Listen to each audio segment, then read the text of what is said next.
मेरे प्यारे बच्चों, आरआरबी एनटीपीसी 2026 में ग्रेजुएशन लेवल का एग्जाम हुआ और उसमें सवाल प्रॉफिट एंड लॉस से कुछ ठीक ठीक सवाल पूछे गए। सवाल ऐसे थे जो पहले भी कई बार पूछे गए हैं, लेकिन रेलवे वाले बच्चों को कुछ नया लगा उनमें, तो उन्हीं सवालों को आज की क्लास में हम ब्रेक कर रहे हैं। आप सभी का स्वागत है। और मेरे प्यारे बच्चों, आप किसी भी एग्जाम की तैयारी कर रहे हैं तो कैरियर विल आपके लिए सबसे बेस्ट प्लेटफॉर्म होगा। चाहे रेलवे फाउंडेशन बैच हो, और इसके साथ रेलवे प्रैक्टिस बैच फ्री दिया जाता है, और रेलवे रिवीजन बैच, या मेरे बच्चे एसएससी प्रथम बैच जिसमें सारे टीचर्स की टीम है, प्रैक्टिस बैच, और मेरे बच्चे रिवीजन बैच। ये अपने आप में कंप्लीट चीजें हैं। तो आइए पहले सवाल की शुरुआत करते हैं। देखिए मेरे भाई, मैं लैंग्वेज को पढ़ता हूं। लैंग्वेज समझना कहता है एक व्यापारी दो वस्तुएं एक्स और वाई प्रत्येक प्रत्येक शब्द पे जोड़ देना 800 रुपए में खरीदता है। इसका मतलब हम ये कह सकते हैं कि भाई दो व्यापारी हैं एक्स और वाई, दोनों के लिए जो कोस्ट प्राइस है ना आर्टिकल का वो सेम है 800 रुपए। इसके लिए भी सीपी 800 रुपए और इसके लिए भी सीपी 800 रुपए। आपने कहा हाँ सर हम ये बात समझते हैं। वह दोनों पर समान मूल्य अंकित करता है। तो ये लाइन और जानदार है कि भाई वह दोनों पर समान मूल्य अंकित करता है, मतलब दोनों का जो मार्क प्राइस है वो भी मेरे बच्चे क्या है, सेम है। अगर दोनों का मार्क प्राइस भी सेम है, यानी जितना मार्क प्राइस इसका होगा उतना ही मार्क प्राइस वाई वाले के लिए भी होगा, दोनों का मार्क प्राइस सेम है। उससे नेक्स्ट लाइन में कहता है कि एक्स जो है वो दो तरीके के डिस्काउंट देता है, 45 और 73 के सक्सेसिव, और फिर भी 523 का प्रॉफिट कमा लेता है। 523 का प्रॉफिट कमा लेता है। अब कह रहा है कि अगर y केवल 89% का डिस्काउंट दे तो y को कितना प्रॉफिट होगा। और वो एक्चुअल में अगर प्रॉफिट पूछ रहा होता तो शायद ये सवाल बहुत कैलकुलेशन वाला बन जाता हमारे लिए, लेकिन उसने प्रॉफिट परसेंटेज पूछा। और अगर प्रॉफिट परसेंटेज पूछा है तो हमें पता है कि रेशियो की टर्म में चीजें चलनी बड़ी चीज नहीं है। देखिए ध्यान से, भाई सवाल ने ये कहा कि जो x है ना उसने 800 रुपए में चीज खरीदी और 523 रुपए में मेरे बच्चे उसने प्रॉफिट कमा लिया। अगर 523 रुपए में उसने प्रॉफिट कमाया, 800 रुपए पे 523 रुपए प्रॉफिट कमाया, तो इसका मतलब x के लिए जो सेलिंग प्राइस होगा ना वो तय है कि 800 जमा 500 यानी 1323 रुपए होगा। x का सेलिंग प्राइस होगा इतना। आपने कहा बिल्कुल ठीक है। अब आप ये बताइए ये सेलिंग प्राइस आया कैसे होगा। तो आप कहेंगे जी मार्क प्राइस पे दो डिस्काउंट देने के बाद आया होगा। पहला डिस्काउंट कितना है भैया, 45%। 45% का मतलब 45/100, यानी मार्क प्राइस 100 रहा होगा तो पहला डिस्काउंट 45 है, तो चीज बेची कितने में होगी, 55 में। भाई 100 में 45 का डिस्काउंट तो 55 में बेची। तो बेचने वाली 55 यूनिट रिप्रेजेंट कर रहा है इसको, तो 100 की वैल्यू कितनी। तो पहले डिस्काउंट के बाद मार्क प्राइस इतना था। अब फिर दूसरा डिस्काउंट दिया गया कितने का जी, 73% का। 73% की फ्रैक्शन क्या हो गई जी, 73/100। मतलब अब अगर 100 रुपए मार्क बचा हुआ उस पर, तो फिर से 73 का डिस्काउंट दिया गया, तो बेचा कितने में, 27 में। तो 27 सेलिंग प्राइस को, तो 100 की वैल्यू कितनी। अब ये आ गया मेरे बच्चे एक्स का मार्क प्राइस। ये जो वैल्यू निकल के आई ना, ये आ गई एक्स का मार्क प्राइस। यानी जो उसने दो सक्सेसिव डिस्काउंट दिए ना, हमें सेलिंग प्राइस तो दे ही रखा है 800 जमा 523, उसके थ्रू हमने क्या निकाल लिया मेरे बच्चे, मार्क प्राइस। आपने कहा बिल्कुल ठीक है। अब हम ये बात भी अच्छे से जानते हैं कि जो मेरा मार्क प्राइस एक्स का है, जो मार्क प्राइस एक्स का है वही मार्क प्राइस वाई का है, क्योंकि मैंने यही बात समझाई कि एक्स और वाई दोनों का अंकित मूल्य समान सवाल में दे रखा है। तो इसका मतलब ये हुआ मेरे दोस्त कि वाई का मार्क प्राइस भी यही हुआ। ये हो गया मार्क प्राइस ऑफ वाई, ये वाई का मार्क प्राइस हुआ। अब कह रहा है यार वाई ने जो आर्टिकल बेचा ना वो 89% डिस्काउंट पे बेचा, 89% डिस्काउंट पे बेचा। तो 89% की फ्रैक्शन 89/100, मतलब 100 रुपए अगर मार्क था तो उसमें से 89 रुपए तो दे दिया डिस्काउंट। तो चीज कितने में बेची थी, 11 में। यानी मार्क प्राइस के 11/100 रुपए में उसने चीज बेच दी। किसने, वाई ने। अब जानते हैं क्या हो गया, अब ये हो गया selling price of Y, selling price of Y, selling price of Y. Clear है। और हम ये बात जानते हैं कि यार कोस्ट प्राइस ऑफ वाई क्या है, कोस्ट प्राइस ऑफ वाई क्या है। तो आप कहेंगे जी 800 रुपए। भाई दोनों की कोस्ट तो सेम थी ना, तो वाई का कोस्ट कितना है, 800। अब हमें वाई का सेलिंग प्राइस मिल गया, वाई का कोस्ट प्राइस मिल गया। यहां पूरी कैलकुलेशन करके पॉइंटों में उत्तर पे मत जाइए, आप रेशियो को तोड़ने की कोशिश करिए, नथिंग एल्स। बस जैसे मैं अगर ब्रेक करूं तो 2 जीरो से 2 जीरो गया, इस 2 जीरो से ये 2 जीरो गया, 11 से काटूंगा 5 आएगा, और 5 से ये कटेगा नहीं, तो 5 को 8 से गुना करूंगा तो ये आएगा 40। और ये 9 से जा रहा है, 9 तिया 27, 9 से भाग दूंगा, 9 एकम 9 बचा 4, 9 चौक 36 बचा 6, 9 7 63, 147, 3 से भाग दूंगा तो ये आएगा 49। यानी रेशियो आया 40:49, मतलब 40 की चीज 49 में बेची गई है वाई द्वारा। तो 9 का प्रॉफिट हुआ मेरे बच्चे, और 9 का प्रॉफिट 40 पे तो 100 पे कितना। हम ये बात जानते हैं कि 1/40 होता है 2.5%, तो 9/40 हो गया, 9 दूनी 18, और 9 का आधा 4.5, यानी 22.5% प्रॉफिट पे ये चीज हमने बेची। तो ये मेरे बच्चे इसका आंसर होगा। बात आती है कि क्या ये सवाल पहली बार आरआरबी एनटीपीसी 16 मार्च 2026 को आया है? इससे पहले ये सवाल नहीं आए थे मेरे भाई। ये सवाल हर बार आ रहे थे। बच्चे के साथ सबसे बड़ी दिक्कत ये है कि वो रेलवे की तैयारी केवल रेलवे को ध्यान में रख के कर रहा है मैथ में, जबकि यही सेम सवाल एसएससी पहले पूछ चुका है। आईबी ने ये सवाल पूछा है, यहां तक कि आईसीएआर में भी ये सवाल पूछा गया है। इसलिए कहता हूं मैथ अलग अलग नजरिए से मत बांट के देखो, मैथ एक जैसा ही होता है। जो नया क्वेश्चन आज एसएससी में आ रहा है कल वो रेलवे में भी पूछा जा सकता है। देखिए यार, रेलवे की समस्या एक्चुअल में यही है, एक ही टाइप का क्वेश्चन अब हर शिफ्ट में देखने को मिलेगा। जैसे सवाल में कह रहा है एक डीलर है, मतलब दो डीलर है, एक का नाम एक्स है और एक का नाम वाई है। दोनों का ही कोस्ट प्राइस सेम है, प्रति वस्तु दोनों का कोस्ट प्राइस 1000 रुपए। इसका भी कोस्ट 1000 है और इसका भी कोस्ट 1000 रुपए। आपने कहा यार बिल्कुल ठीक है। अब कह रहा है कि एक्स ने दो डिस्काउंट दिए, 15% और 30%, और फिर भी 337 का प्रॉफिट ले लिया। तो अगर 337 का एक्स ने प्रॉफिट ले लिया तो हम ये कह सकते हैं कि एक्स का जो सेलिंग प्राइस होगा ना, वो मेरे भाई 1337 हो जाएगा। आपने कहा हाँ सर 1337 रुपए हो गया selling price of x. This is selling price of x.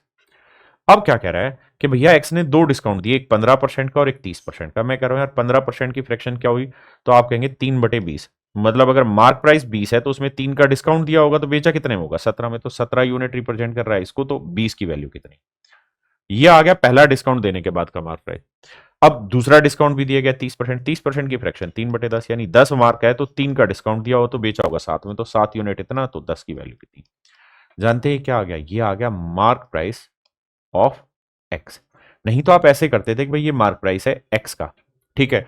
अब हम इस पे क्या करते थे, पहले 15% डिस्काउंट, तो 15% डिस्काउंट 20 में 3 का डिस्काउंट तो 17/20 करते थे। फिर हम 30% डिस्काउंट, तो 10 में 3 का डिस्काउंट तो 7/10 करते थे। ये आता था सेलिंग प्राइस, ये 1337।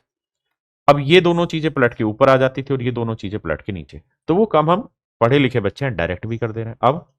अब ये आ गया मार्क प्राइस ऑफ एक्स। अब मैं ये बात जानता हूं कि जितना मार्क एक्स का है उतना ही मार्क प्राइस वाई का भी। सर अपनी तरफ से कह रहे हो, नहीं, ऐसा सवाल ने लिखा है। अगर मेरे बच्चे ऐसा सवाल ने लिखा है कि मार्क प्राइस एक्स और वाई का बराबर है तो मुझे क्या ही आपत्ति होगी। अब कह रहा है कि जो वाई है उसने 49% का डिस्काउंट दिया, यानी 49/100 का डिस्काउंट, मतलब मार्क प्राइस पे 100 का था तो 49 का डिस्काउंट दिया, बेचा कितने में, 51 में। तो मार्क प्राइस के 51/100 में बेचा। ये जानते क्या आ गया, ये आ गया मेरे भाई selling price of Y. This is basically selling price of Y. मुझको क्या चाहिए सर, मुझको कोस्ट प्राइस चाहिए। अब कोस्ट प्राइस ऑफ वाई कितना है सर, तो आप कहेंगे वाई का जो कोस्ट प्राइस है वो 1000 है। बिल्कुल ठीक है। और मुझे आखिरी में परसेंटेज चाहिए, परसेंटेज चाहिए तो मुझे सीपीएसपी का रेशियो निकालना है। देखिए मैं टीचर हूं, मुझे समझाना है, इसलिए मैं एक एक चीज को लिख रहा हूं। एसपी ऑफ वाई, वाई के ऊपर डबल डॉट कर रहा हूं, तो मेरे को तो टाइम लगेगा समझाने में। आप अगर समझते तो आपको इतनी मेहनत नहीं करनी। अब देखिए कैसे उड़ाते हैं सवाल को। 2 जीरो से 2 जीरो उड़ गई। आपने कहा जी ठीक है। 17 से काटेंगे, 17×3 = 51, 3 आ गया। 7 से काटेंगे तो 7 × 7, बचा कितना, 6। 7×3 = 63, 7 × 7, ये वाली वैल्यू आ गई। अब देखिए इसको 1000 ही रहने देना।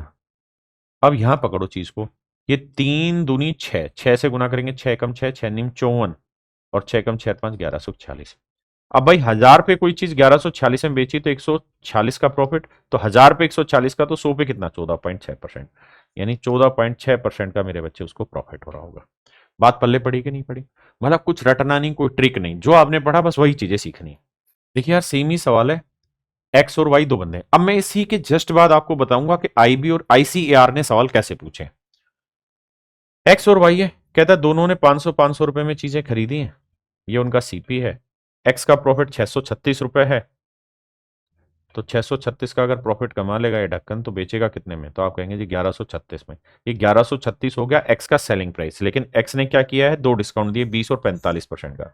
20% की फ्रैक्शन 1/5 और 45% की फ्रैक्शन होगी 9/20, यानी 5 में 1 का डिस्काउंट तो 4 में बेचा, 20 में 9 का डिस्काउंट तो 11 में बेचा। ये आ गया मेरे भाई मार्क प्राइस ऑफ वाई ना एक्स। और हमें पता है जितना मार्क प्राइस वाई का होगा उतना ही एक्स का, या जितना एक्स का उतना ही वाई का, तो ये वाई का आ गया। और कह रहा है वाई इस पे 67% डिस्काउंट देना चाह रहा है, तो अगर 67% डिस्काउंट देगा तो 100 में 67 का डिस्काउंट तो बेचेगा कितने में, तो आप कहेंगे जी 33 में, तो 33/100 में बेचे। ये आ गया वाई का सेलिंग प्राइस, और वाई का कोस्ट प्राइस जो था वो था 500। और मुझे प्रॉफिट परसेंटेज चाहिए। देखिए अगर इस सवाल में कैलकुलेशन ये होती ना कि एक्चुअल प्रॉफिट निकाल के बताओ, then it is quite difficult for everyone. फिर हमें पूरा देखना पड़ता है, एक्चुअल वैल्यू लानी पड़ती। वो बात अलग है कि कैलकुलेशन आसान है, एक्चुअल भी आसानी से निकल रहा था, लेकिन रेशियो में तो आपको सिंपली रेशियो फाइंड आउट करना है। आइए मेरे भाई, देखो यार, मेरा सबसे पहले जो उद्देश्य होगा वो यही कि किसी तरह काट पीट के सेटिंग बैठाई जाए। 20 पांजे 100 से 100 काटा, बिल्कुल ठीक है। 11 से काटेंगे 3 आएगा, 3 आया। 4 से काटेंगे, 4 एकम 4, ना 4 दूनी 8, बचा कितना 3, 4 आठे 32, 4 चौक 16। अब पता है मैं क्या दिमाग दौड़ाऊंगा, मुझे परसेंटेज निकालना, मुझे 500 में इंटरेस्ट नहीं है। मुझे 500 में इंटरेस्ट नहीं है। या तो मैं दोनों साइड 5 से भाग दे देता हूं, जैसे 5 से यहां भाग देता हूं तो यहां बचा 100, और 5 से यहां भाग दे देता हूं तो 5 5 25, बचा कितना 3, 5 6 30, 5 8 40, 56.8। 56.8 को 3 से गुना करूंगा तो 3 8 24, 3 6 18 और 2 20, 3 5 15, 2 17। अब मेरे लिए बहुत आसान हो गया कि 100 की चीज 170.4 में बेची, यानी 70.4 का प्रॉफिट। और 100 पे कोई चीज परसेंटेज कहलाती है, यानी 70.4% का प्रॉफिट। भाई ये आपका होमवर्क है, ये आपको करना है। देखिए एक ही सवाल अलग अलग शिफ्टों में इन्होंने पूछा है। ये सवाल भी मेरे बच्चे आपका होमवर्क है, आपको खुद करना है। अब ध्यान से देखिए, ये सवाल है IBACIO ग्रेड 2 2025, ये 2025 में जो एग्जाम हुआ उसका क्वेश्चन है। तभी कहता हूं कि एक बार एसएससी प्रथम बैच में अपना रजिस्ट्रेशन करा लीजिए या रेलवे फाउंडेशन में, उसके बाद आपको किसी बैच की जरूरत नहीं होगी, क्योंकि वहां मैं ये सारे लेटेस्ट क्वेश्चन प्रैक्टिस में कराता हूं। देखिए, कह रहा है एक्स और वाई दो बंदे हैं भाई, और दोनों का जो कॉस्ट प्राइस है 2000 रुपए। सवाल में कह रहा है कि भाई एक्स को 989 का प्रॉफिट हुआ है, तो 989 का प्रॉफिट हुआ, तो यानी एक्स ने वो चीज बेची 2989 में। अब कहता है एक्स ने दो डिस्काउंट दिए 44 और 37, 44% की फ्रैक्शन क्या हुई, तो आप कहेंगे जी 44% 4 का 11/25, तो 25 में 11 का डिस्काउंट तो 14 में बेचा, तो 14 यूनिट रिप्रेजेंट कर रहा है इसे, तो 25 की वैल्यू कितनी।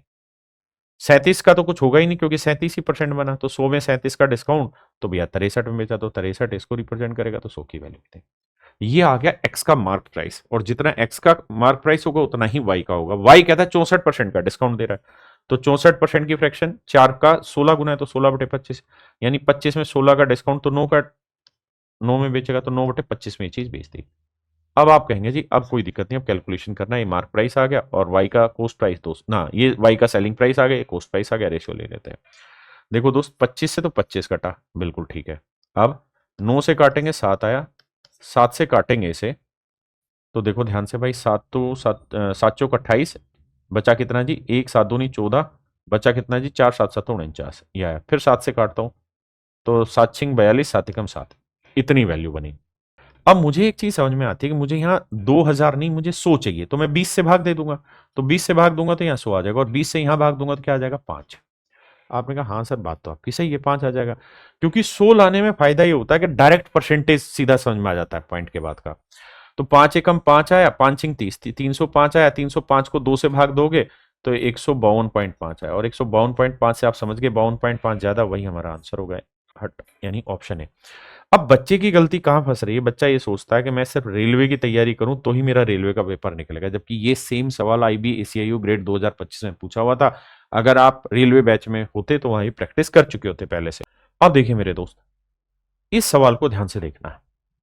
IBACIO ग्रेड 2 2025 का सेम ही सवाल है, डिफरेंट शिफ्ट का। अब पिछला सवाल और ये सवाल हूबहू सेम है, इसमें कोई दिक्कत नहीं डाटा में। लेकिन ये सवाल आप 2 सेकंड में ब्रेक कर सकते हैं, कब, जब आप एक पॉइंट को समझे। कैसे? अगर मैं आपको कोई एग्जांपल दे दूं कि भाई एक्स जो है ना, एक्स का मार्क प्राइस भी वही है और वाई का मार्क प्राइस भी वही है, दोनों का मार्क प्राइस सेम है, लेकिन एक्स जो है ना वो 20% और 10% के दो सक्सेसिव डिस्काउंट दे रहा है। 20% और 10% के दो सक्सेसिव डिस्काउंट दे रहा है, और वाई जो है वो 28% का डिस्काउंट दे रहा है, और इतने का प्रॉफिट कमा लिया है। तो बताओ कि वाई को क्या प्रॉफिट हुआ। तो हमें वहां ये दिमाग दौड़ाना होगा, ये समझना होगा कि अगर मैं इसका सक्सेसिव डिस्काउंट निकाल बैठूं तो ये आएगा 20 जमा 10 माइनस 20 गुना 10/100, तो यहाँ 20 और 10 30, 30 में 2 गया 28, तो आंसर आया 28%। यानी सच बात यह है कि यहां जितना डिस्काउंट था ना उतना ही डिस्काउंट यहाँ है, यानी वो बस खेल गया हमारे जज्बातों के साथ, सवाल में आंसर सेम ही है, दोनों जगह सेम डिस्काउंट है। इस वाले सवाल में भी लाला यही कहानी है, कह रहा है कि भैया एक्स और वाई दोनों ने 1500 रुपए में कोई चीज खरीदी, ठीक है जी। एक्स ने 25 और 44% के डिस्काउंट दिए, 25% और 44% के 2 डिस्काउंट दिए, जबकि वाई ने केवल इकट्ठा ही 58% का डिस्काउंट दिया। एक्स को जो प्रॉफिट हुआ वो 279 का प्रॉफिट हुआ है, तो वाई का प्रॉफिट परसेंटेज होता है। तो हमें ये समझना है, दिमाग दौड़ाना है। थोड़ा मुश्किल लगता है पेपर में, लेकिन 25 और 44 डाटा आसान कि अगर मैं इसका सक्सेस ही निकालूंगा तो x प्लस वाई 25 जमा 44 माइनस 25 गुना 44/100, तो 25 चौकू 100, 4 से काटेंगे 11। तो देखो यार 44 में 11 गया, 33, 25 और 33 58। तो आप देखेंगे यहाँ पे भी वही डिस्काउंट है और यहाँ पे भी वही डिस्काउंट है। इसका मतलब अगर दोनों जगह डिस्काउंट सेम है, डिस्काउंट परसेंटेज सेम है, भाई दोनों का कॉस्ट प्राइस सेम है, दोनों का मार्क प्राइस सेम है, अगर दोनों का सीपी सेम है, एमपी सेम है और दोनों में डिस्काउंट भी सेम दे रहे हैं, तो मेरे लाला प्रॉफिट अगर इसको 279 हुआ है तो इसको भी तो प्रॉफिट 279 होगा, अलग थोड़ी हो जाएगा। आप हाँ सर बात तो सही है, अगर इसे 279 ही प्रॉफिट होगा तो बस अब तो हमें सीधा सीधा ही निकालना है कि भाई 279 जो है वो 1500 पे कितना परसेंटेज है। 2 जीरो से 2 जीरो, 15 एकम 15, बचा 12, 12 बचा तो 15 8 120, यानी 18 पॉइंट समथिंग, और वो एक ही ऑप्शन है, तो बी आंसर होगा। मतलब हमें चीजों को तोड़ मरोड़ के वहीं लेके आना है इस सवाल में। लेकिन यहां ये करना आसान था क्योंकि डाटा 25 और 44% आसान था, लेकिन इस वाले में डाटा आसान नहीं था। क्यों? क्योंकि यहाँ 44 गुना 37 था, तो मुझे चेक करने में भी दिक्कत होती। भाई 44 गुना 37 करता, क्योंकि फार्मूला जो लगता है उसमें X plus Y plus X into Y करना पड़ता, तो 25 से तो कट जा रहा था, इसलिए वो आसान था।